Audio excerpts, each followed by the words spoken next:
song by the great Woody Guthrie, who celebrated we all celebrated his 100th birthday last year. Well, the sun jumped up in the middle of the east at 5:15 this morning. If you didn't have Woody Guthrie, it's interesting to think about what Bob Dylan would be doing. Bob Dylan was hugely influenced in his very early years, 19 years old. Bob Dylan was captivated by Woody Guthrie, captivated by the kind of music that he wrote, his style. 19 years old. This is the very beginning of Bob Dylan. Woody Guthrie had a huge impact on him. If there was no Woody Guthrie, what would Bruce Springsteen be doing today? Bruce Springsteen has acknowledged repeatedly the significance of Woody Guthrie as an artist, as a musician, influencing him. Other artists, Billy Bragg, Jeff Tweedy, Jay Farrar, people who veer more into kind of the rock side of roots music, who all acknowledge the influence of Woody Guthrie on their style, on opening them up to writing so passionately about people and the things of ordinary life. So it's almost hard to imagine what the landscape of contemporary folk music would be like if you didn't have a poet-songwriter like Woody Guthrie.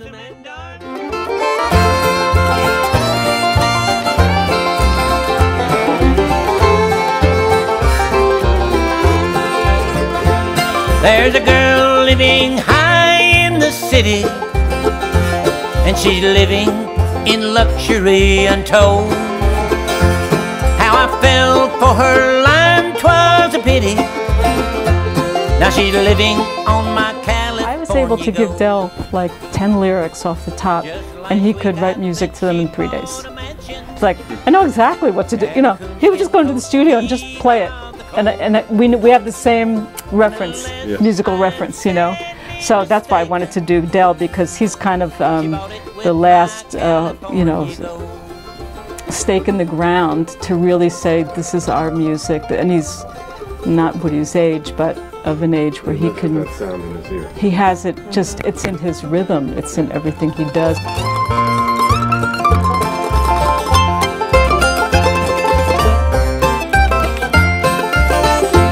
In a room by her cozy little fireside. You often have musicians who are covering other artists and doing their material, and you're hearing, you know, somebody's song in a different style, in a different light. But what we're doing this summer here, which has really got us all so excited, is that Del has taken songs of Woody Guthrie's that Woody wrote that nobody has seen before, nobody has heard before. They've been stored in the Woody Guthrie archives. Nora Guthrie took 30 songs that she picked out of over 3,000 songs that reside there that have never been set to music.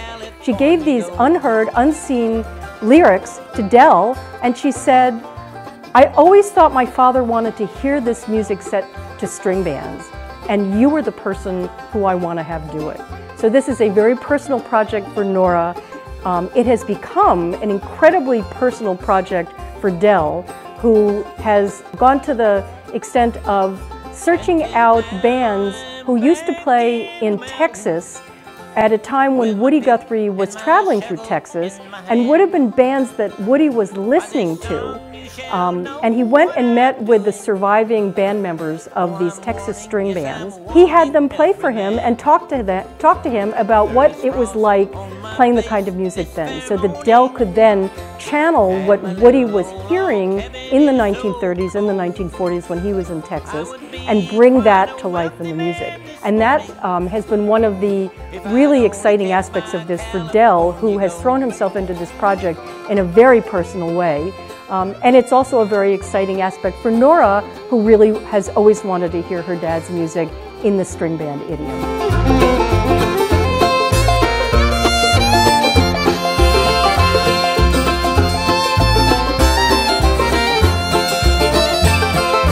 Listen close, all you men with your fortunes.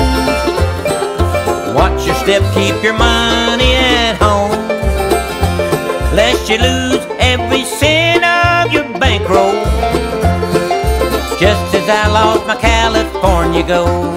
So the thing that I haven't really done is take everyone back to Woody's roots.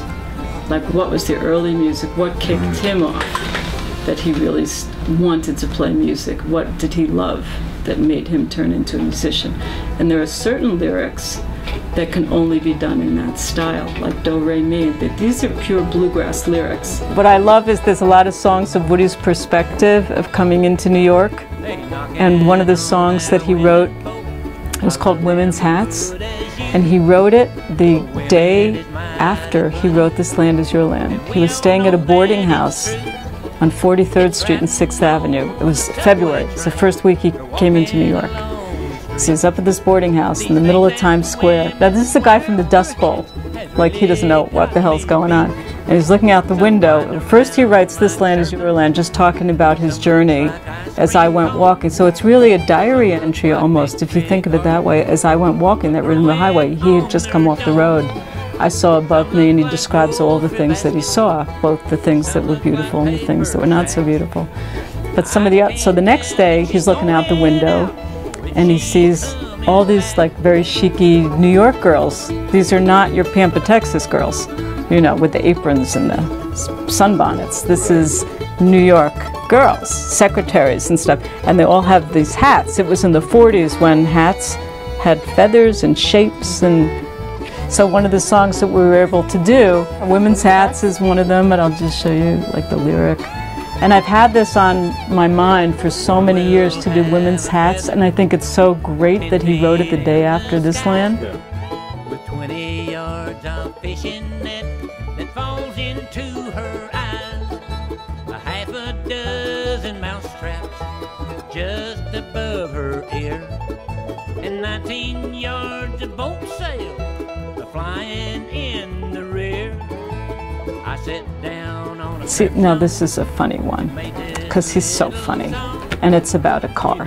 And it's about taking your car to get it fixed on the corner store, at the corner shop. Yeah. And the shop is Mike's. It's Mike's Auto Body Shop. And the title of the song is Cheap Mike.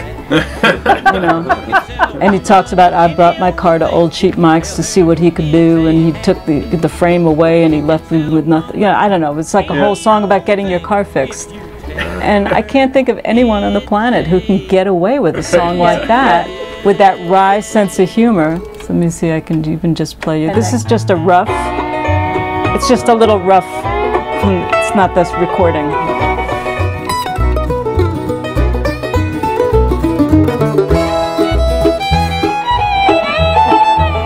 That's what he's working from. I'm driving down towards old Cheap Mike to see what I can do. Gonna drive down towards old Cheap Mike to tell him a thing or two. Sold me a 48 motor on a 32 frame. Think I'm losing my whole rear end. I'm driving down to old Cheap Mike to see what I can do. Sorry, Del, if you ever see this, I know I'm not supposed to play it for anyone.